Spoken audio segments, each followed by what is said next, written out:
Ассалаумағалейкум, қалайсыздар? Торғай даласынан сөйлеп тұрмын. Қостанай облысына қарасты дәл осы аумақта ұлы дала жорығы марафоны басталды деуге болады. Бүгін жарысқа қатысатын 18 команда дәл осы Торғай елді мекенінің маңына жиналып, мандатты комиссиядан өтті, яғни арнайы тексерістер ұйымдастырылды, тіркеулерге жазылды деген сияқты. Енді 18 команда өзара мықтыны анықтайды.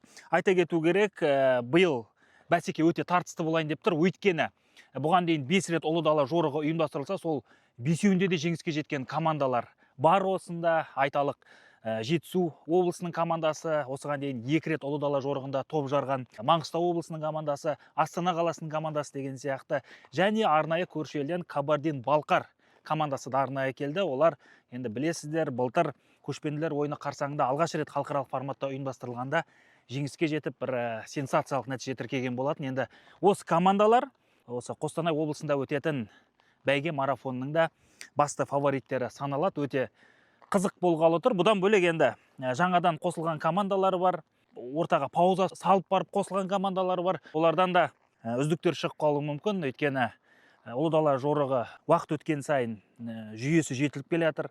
Атты дайындаудың әдістемесі, тактикалық дайындықтар, жалпы мына кешенді әзірлік жүргізуге кіріскен. Енді соның нәтижесінде қай команда топ жаратынын 5 күннен кейін білеміз.